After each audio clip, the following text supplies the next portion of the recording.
কোন স্কিলটা আসলে সবচেয়ে ভালো, কোনটাতে আমি বেস্ট, এটা আমি ফিগার আউট করব কীভাবে, সেটা নিয়ে কথা বলবো আজকের ভিডিওতে। চলেন স্ক্রিনে। একটা স্কিল চয়েস করার জন্য আমার জন্য সবচেয়ে ইফেক্টিভ মেথড যেটা, সেটা হচ্ছে পার্সোনালিটি টেস্ট। প্রথমে পার্সোনালিটি টেস্ট করা, এটা কি জিনিস বলতেছি, চলেন। 16 পার্সোনালিটি টেস্ট মানে নামের একটা ওয়েবসাইট আছে, ওকে। ওয়েবসাইটে যাওয়ার পরে যে 16personalities.com, এখানে লেখা আছে take the test. Log in করে রাখতে পারেন, ডাটা সেফ থাকে, বাট নেসেসারি না। টেক দ্য টেস্টের মধ্যে আমি বুঝাই দিই কেমনে করবেন। দেখেন এখানে কি বলছে, এটা সময় লাগবে অ্যাটলিস্ট আধা ঘন্টা সময় হাতে নিয়ে তারপরে বসে টেস্টগুলো করবেন, ঠিক আছে। You regularly make new friends, আপনি কি প্রতিদিন নতুন নতুন বন্ধু বানান? এটা যদি না বুঝেন, ঠিক আছে, এটা যদি না বুঝেন, আপনি 16 পার্সোনালিটি টেস্ট বাংলা লিখেও সার্চ করতে পারবেন, ঠিক আছে। বাংলা লিখলে বিনামূল্যে ব্যক্তিত্ব পরীক্ষা চলে আসবে। আপনি নিয়মিত নতুন বন্ধু তৈরি করেন। অ্যাকুরেট বাংলাটা আসে না অবভিয়াসলি। এটা কি সত্য? আমি কি প্রতিদিন নতুন, আমি যদি আমার কথা বলি, প্রতিদিন না, বাট একেবারে করি না যে বিষয়টা এমন না। সো আমি এখানে দিব যে মোটামুটি, এখানে মাঝখানেরটা হইতেছে আমি জানি না, আমি নিউট্রাল, আমি এই সাইডেও নাই, নদীর এই ফাড়েও নাই, আমি ওই ফাড়েও নাই। এটা হচ্ছে যে আমি অসম্মত, আই ডোন্ট লাইক ইট। এটা হচ্ছে যে আমি অসম্মত, না না, আমি এটার সাথে মানি না।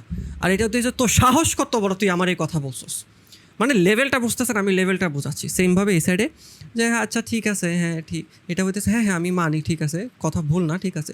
আর এটা হইতেছে আরে আমি 100% একমত। তো আমি হইতেছি যে মনে করেন এই জোনটাতে আমি মোটামুটি বন্ধু করি, আমি র্যান্ডমলি মানুষের সাথে গিয়া কথা বলি, মজাই লাগে ভাই, বিরক্ত করতে। যাই হোক, সহজ এবং সরল ধারণাগুলির চেয়ে জটিল ও অভিনব ধারণাগুলি আপনাকে বেশি উৎসাহিত করে। মানে আপনার সিম্পল আইডিয়াসগুলো এত বেশি এক্সাইটিং লাগে না, খুব বোরিং ফিল করেন কিছুদিন পরেই, কিন্তু কঠিন আইডিয়াগুলো আপনার মাথায় থাকে অনেক দিন। এটা কিন্তু সবার ক্ষেত্রে হয় না, অনেকের ক্ষেত্রে সিম্পল লাইফটাই ভালো, অতিরিক্ত কমপ্লেক্স হলে বিরক্ত লাগে, প্রেশার বেশি হয়। আমার ক্ষেত্রে ইয়াস, আমি খুবই একমত এটাতে। আমাকে শয়তানের না রে কিছুদিন পরে যে ভাই রে ভাই এটা শিখ, এটা না শিখাতি, এটা শিখ, অনেক মজা। এগুলো করা উচিত না, জাম্পিং করে না, বুঝছেন। আমি এই পরিস্থিতিতে এসে জাম্পিং করলেই জিনিসটা কিছুটা সুইচেবল, বাট আপনি করেন না, কারণ আমার কাছে ব্যাকআপ আছে মিয়া। আপনার কাছে ব্যাকআপ থাকলে আপনি জাম্পিং করেন গা, করে না মেন বলতেছি। আচ্ছা, সাধারণত বাস্তব যুক্তির চেয়ে যে জিনিসগুলো দ্বারা আপনি সাধারণত বাস্তব যুক্তির চেয়ে সেই জিনিসগুলো দ্বারা অধিক প্রভাবিত হন যেগুলো আপনার সাথে আবেগগতভাবে জড়িয়ে রয়েছে। মানে আপনি একটু ইমোশনাল বেশি নাকি আপনি লজিক্যাল, এটা বলছে। যারা ইংলিশ বোঝেন তারা ইংলিশটা দেন, আমি সাজেস্ট করি ইংলিশটা দিতে, আমি বাংলাটা দিচ্ছি ম্যাথ অডিয়েন্সের জন্য, ঠিক আছে। আমি ইমোশনাল ডিসিশন নেই না, আমি লজিক্যাল ডিসিশন ম্যাক্সিমাম নেই, বাট ইমোশনালও নেই। সো আমি এখানে দিতে পারি, ঠিক আছে।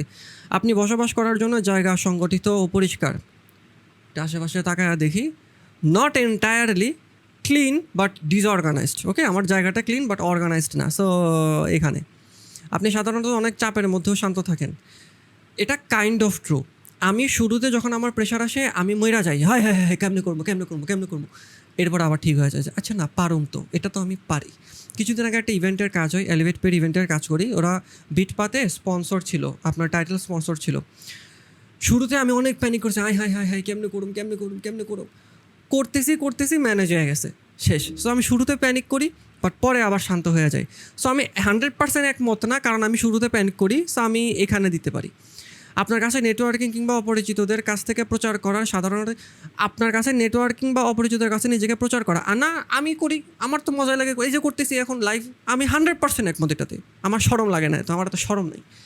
আমার নিজের স্কিল বিক্রি করতে হবে, এত শরম দুয়া মানে খাবো না আমি। এই দেখছেন অনেকগুলো এভাবে চলতে থাকবে। এবারে লাস্টে আসার পরে আপনি কি দেখবেন আমি বলি, আপনি ব্যক্তিত্বের ধরন দেখবেন। এটা ইংলিশে দেখেন, ঠিক আছে, এটা বাংলাতে দেখিয়েন না। কেন আমি বুঝায় বলতেছি।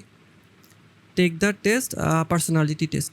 সো আমি এখানে পার্সোনালিটি টেস্ট মনে করেন, এখানে আমারটা আমি ওপেন করবো না অবভিয়াসলি, লুকায় রাখবো। আমি র্যান্ডম একটা ওপেন করি, ওকে, অ্যাডভোকেট ওপেন করি।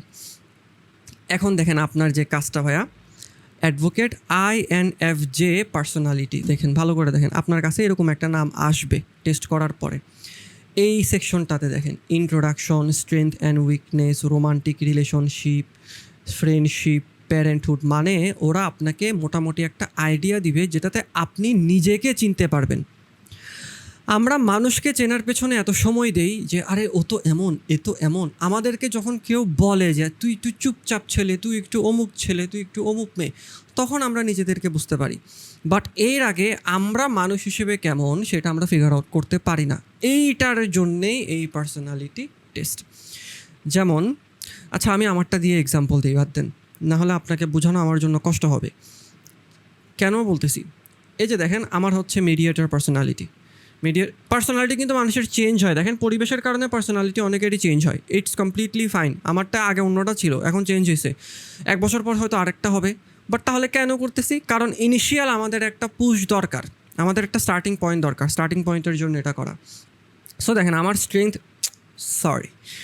স্ট্রেংথ অ্যান্ড উইকনেস কী? এমপ্যাথেটিক, ওকে, কিছুটা generous, okay, open minded, creative, দেখছেন মিলা গেছে, প্যাশনেট, আইডিয়ালিস্টিক। উইকনেস কী কী?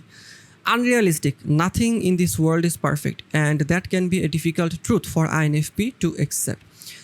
এটা 100% ট্রু। দেখেন এই যে আমি আজকে ভিডিওতে যে বসছি, ট্রাস্ট মি ভাই, আমি এই জিনিসগুলা গত 2 বছর ধরে শেখাতে চাচ্ছি যে না আমি শুরু করব, কিন্তু আমার এক্সপেকটেশন এত আনরিয়ালিস্টিক যে না আমার তো অনেক পশ একটা সেট আপ লাগবে করতে, পশ সেট আপ ছাড়া তো আমি মানুষকে শেখাইতেই পারবো না।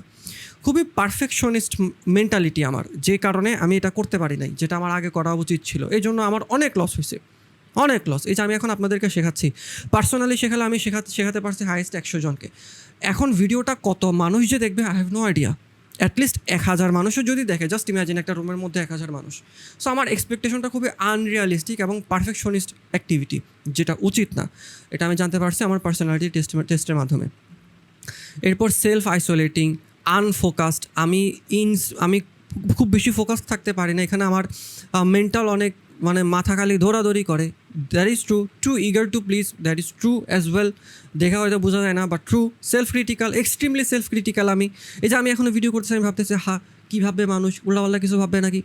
I am extremely critical. So দেখেন এই টেস্টের মাধ্যমে আপনি জানতে পারবেন আপনার ভেতর আপনি মানুষ হিসেবে কেমন, আপনার ক্যারিয়ার পাথস কী হইতে পারে। এটা আপনি কিভাবে ব্যবহার করবেন, আপনার যে স্ট্রেংথ উইকনেস এগুলো আসতেছে, এগুলোর আপনি স্ট্রেংথ উইকনেস সব কিছু, এখানে যে টেস্টের নামটা আসছে মনে করেন INFP, আপনার কাজ হচ্ছে পার্সোনালিটি টেস্ট করার পরে সেটা আপনি চ্যাটজিপিটিতে যাবেন, চ্যাটজিপিটিতে গিয়ে ওকে বলবেন যে this is my personality test, what are the career options for me. আমি দেখা দিতেছি, ওয়েট, মনে করেন আমি লিখলাম my personality career options for me and why, okay দিলাম। এই যে মিডিয়েটর তারা বলে দিছে, ঠিক আছে। ক্রিয়েটিভ রাইটিং / কপি রাইটিং আমার জন্য ভালো হতে পারে, কারণ কি expressing emotion, story telling, helping others connect deeply. আপনারা যদি আমার ফেসবুকে পোস্ট পড়েন আপনার মনে হবে যে আমি আপনার সাথে ডিরেক্টলি কথা বলতেছি। এগুলো কিন্তু পার্সোনালিটির একটা অংশ। Design, graphic design, branding, video editing, coaching, mentorship, এই যে আমি এখন আপনাকে শেখাচ্ছি। আমার সব কিছু করার তো দরকার নেই। কন্টেন্ট ক্রিয়েশন কিন্তু আমি এখন করতেছি, আমি ডিজাইনও করতেছি, আমি লিখাও লিখি, কপি রাইটিংও করি, কোচিং, মেন্টরশিপ এটাও করতেছি, মার্কেটিং আর স্ট্র্যাটেজি এটাও করতেছি, ইলাস্ট্রেশন করি না আমি, ভয়েস ওয়ার্ক আমি করতে পারবো বাট আমি করি না ইনিশিয়ালি, আর নর্মালি এখন করি না। সো দেখছেন আমাকে কিন্তু সে বলে দিছে যে ভাই তোর পার্সোনালিটি অনুসারে এই জিনিসগুলো যাবে, তুই ট্রাই করে দেখ, তুই প্র্যাকটিস করতে পারোস। এখন আপনি কি করবেন? আপনি তো সবগুলো করতে পারবেন না, রাইট? এখন আপনার দায়িত্ব হচ্ছে you have to find your ikigai. Let me show you ikigai জিনিসটা কি? ইকিগাইটা হচ্ছে একটা খুব সুন্দর একটা চার্ট, আমি দেখাই। হ্যাঁ, আমার এই চার্টটা বোঝাতে খুবই ভালো লাগে। এখানে পেস্ট হচ্ছে না, সমস্যা নেই, আমরা এখান থেকেই দেখব, নো প্রবলেম। ইকিগাইয়ের 4টা স্টেপ থাকে। হোয়াট ইউ লাভ, আপনি কি ভালোবাসেন। হোয়াট দ্য ওয়ার্ল্ড নিডস, পৃথিবীর কি দরকার, আপনি যেটা ভালোবাসেন ওটাকে পৃথিবীর দরকার আছে। What you can be paid for, আপনি যেটা ভালোবাসেন ওটা যদি পৃথিবীর দরকার থাকে ওটার জন্য কি মানুষ আপনাকে টাকা দিতে রাজি? চিন্তা করে দেখেন, সব কিছুর জন্য কিন্তু মানুষ আপনাকে টাকা দিতে রাজি না, বাট পৃথিবীর দরকার, রাইট? কিছু জিনিস থাকে যেটা প্রত্যেকটা মানুষ ডিজার্ভ করে, ওটার জন্য কেউ অতিরিক্ত টাকা দিতে চাইবে না যদি বাধ্য না হয়। এরপরে what you are good at, আপনি কোনটায় বেস্ট। আপনি যেটাই বেস্ট সেটা আপনি ভালোবাসেন কি না, সেটার জন্য পৃথিবী আপনাকে সেটা পৃথিবীর দরকার আছে কি না, এবং সেটার জন্য আপনাকে পৃথিবীর কাস্টমার টাকা দিবে কি না, দ্যাট ইজ ইয়োর ইকিগাই। এখন চলেন আমরা একটা এক্সাম্পলে চলে যাই। চ্যাটজিপিটিতে আমরা যেটা বের করছি ক্রিয়েটিভ রাইটিং, ঠিক আছে, আমার পছন্দ ক্রিয়েটিভ রাইটিং। এটা কি পৃথিবীর দরকার আছে? ইয়েস, অনেক কোম্পানির দরকার আছে। আমরা বিকাশের এক্সাম্পল দেখলাম আমাদের আগের ভিডিওতে। আগের ভিডিওগুলো যদি আপনি না দেখে থাকেন দেখে ফেলেন, ট্রাস্ট মি, খুবই হেল্প করবে। ক্রিয়েটিভ রাইটিং আমাদের দরকার আছে, ঠিক আছে, পৃথিবীর দরকার। ক্রিয়েটিভ রাইটিংয়ের জন্য টাকাও দিতে রাজি মানুষ, এবং আমি এটাতে ভালো এবং আমার পছন্দ এটা। ওকে, সো গেল, তাহলে আমাকে দিয়ে ক্রিয়েটিভ রাইটিং হইতে পারে। এরপর ডিজাইনিং, সেমভাবে পৃথিবীর দরকার আছে, আমারও পছন্দ, এটার জন্য আমাকে টাকাও দিবে, আমি এটাতে ভালো। ভিডিও এডিটিং, কাহিনী দেখেন, ভালো করে দেখেন, আমার পছন্দ ভিডিও এডিটিং, ইয়েস, বাট আমি কি এটাতে ভালো? Am I good at video editing? No, আমি ভিডিও এডিটিংয়ে ভালো না, কিন্তু এটা পৃথিবীর দরকার আছে, এটার জন্য মানুষ টাকাও দিবে, বাট আমি তো এটাতে ভালো না। So this is not my ikigai, আমি এটাতে যাব না। সেভাবে কোচিং অ্যান্ড মেন্টরশিপ, ইয়াস, এটাতে আমার চারটাই মিলে। এইভাবে আপনার ফিগার আউট করতে হবে আপনার পার্সোনালিটি অনুসারে কোনটা কোনটা যাচ্ছে, অ্যান্ড আপনি সেটা পারতেছেন কিনা, ইকিগাইয়ের সাথে মিলতেছে কিনা। ওকে, এখন আমরা চলে যাই আমাদের চার্টে। সো আমাদের ইকিগাইটা আমাদের ফার্স্টে ফিগার আউট করতে হবে। এখন ক্যাটাগরি কিন্তু এখানে অনেক। আমি একটা এক্সাম্পল দেই। আমরা যদি fiverr.com-এ এখন যাই, দেখেন কত ক্যাটাগরি আছে। এইটা এখন আমরা আস্তে আস্তে একটু প্রফেশনালি চলে যাব। ওকে, দেখেন গ্রাফিক এন্ড ডিজাইনের ভেতরে কত ক্যাটাগরি। লোগো ডিজাইন, আমি একটা দেখাই, brand design, art illustration, AI artist, cartoon illustration, brochure, flyer. দেখছেন, জাস্ট আমার গ্রাফিক ডিজাইনের ভিতরে কিন্তু ওই যে আমি বুঝাইছিলাম না যে একটা ক্যাটাগরির ভেতরে আরও অনেকগুলো ক্যাটাগরি হতে পারে আগের ভিডিওগুলোতে। সো এখন আমাদের মনে করেন যে সোশ্যাল মিডিয়া ডিজাইন, এরপর অ্যাপ ডিজাইন। দেখছেন, আমি ওপেন করে দেখাচ্ছি কী কী। এই যে লোগো ডিজাইনের ভেতরে দেখেন, আপনার কাজ হচ্ছে এই প্রত্যেকটা ক্যাটাগরি ওই পার্সোনালিটি টেস্টে যেগুলো আসছে একটা একটু ঢুকে দেখবেন যে গ্রাফিক ডিজাইন ক্যাটাগরির মধ্যে আপনার কোনটা ভালো লাগতেছে। এত হাজার হাজার ক্যাটাগরি তো আপনি প্র্যাকটিস করতে পারবেন না, তাই না? আপনার কাজ হচ্ছে আপনি একটা ঢুকে দেখবেন। যেমন এখানে ব্র্যান্ড স্টাইল গাইড, দেখছেন এখানে কিন্তু ছোটো ছোটো করে গিগ ইমেজ আছে, বা থাম্বনেল বলে, গিগ বলে এগুলারে, মানে প্রোফাইলের মতো এগুলোরে গিগ বলে। এখানে দেখেন আমি ঢুকলাম, ক্লিক করলাম, এখানে আমি একটু আন্দাজ পাচ্ছি। আমি যদি এটাতে ক্লিক করি তাহলে আর একটু বড় করে দেখতে পারবো যে আচ্ছা সে মিনিমালিস্ট লোগো বানায়, আচ্ছা তাহলে এরকমভাবে লোগো বানাইতে পারে, ঠিক আছে। এআই আর্টিস্ট তাহলে এভাবে আর্ট করতে পারে। আমি আর্ট পছন্দ না আমার পার্সোনালি। এরপর আমি ফ্লায়ার ডিজাইনে গেলাম। এই যে বাংলাদেশে বলে প্রসপেক্টাস, কোচিং থেকে বাইরে যে দেয়, এগুলো তো কেউ না কেউ ডিজাইন করছে, এগুলোর জন্য কিন্তু টাকা দেয় মানুষ। তবে এগুলোতে কম্পিটিশন অনেক বেশি আর কি, বর্তমানে এগুলো বানানো ইজি, তো কম্পিটিশন বেশি হয়। যেটাতে কম্পিটিশন বেশি ওটাতে প্রাইস একটু কম।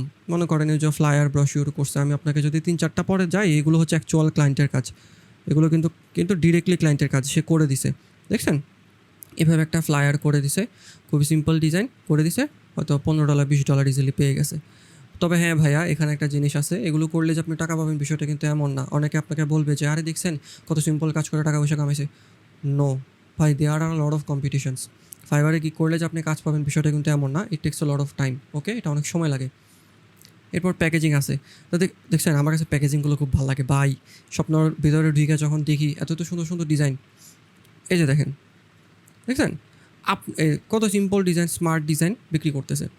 আপনার কাজ হচ্ছে এই প্রত্যেকটা সেকশন একটু একটু দেখা। যেমন আমি যেটা করি, থাম্বনেল ডিজাইন করি, ঠিক আছে। এই যে থাম্বনেল ডিজাইন দেখছেন, কত কত সার্ভিস আছে, আপনি সার্চ করলে বিভিন্ন আইডিয়া পাচ্ছেন। এই যে থাম্বনেল করতেছে। তো আপনার কাজ কি, এভাবে আপনার পছন্দের ক্যাটাগরিতে একটা ঘুরে ঘুরে দেখার পরে দেখেন এখানে প্রোগ্রামিংয়ের ভেতরেও কিন্তু অনেকগুলো আছে। আপনার কিন্তু অলরেডি পার্সোনালিটি টেস্টে আপনি পাইছেন আপনার কী আপনার করা উচিত বা কী করলে ভালো হবে, আপনি একটা আইডিয়া পাইছেন। এভাবে আপনি একটা ভিতরে গিগগুলো ঢুকে দেখবেন। আপনি টাইম নেন না ভাই, আপনার এত তাড়াহুড়া কিসের?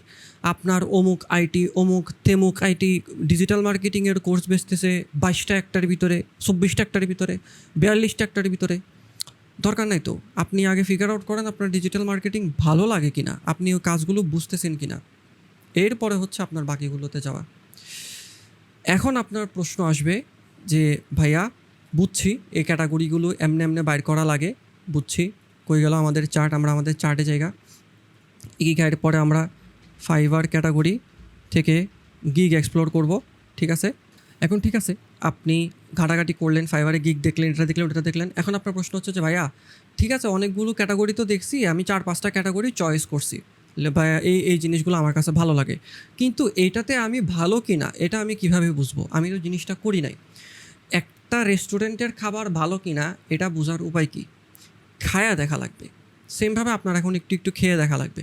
কিভাবে টেস্ট করবেন আপনি কোনটায় ভালো, সেটা আমরা কথা বলবো পরের ভিডিওতে, ঠিক আছে?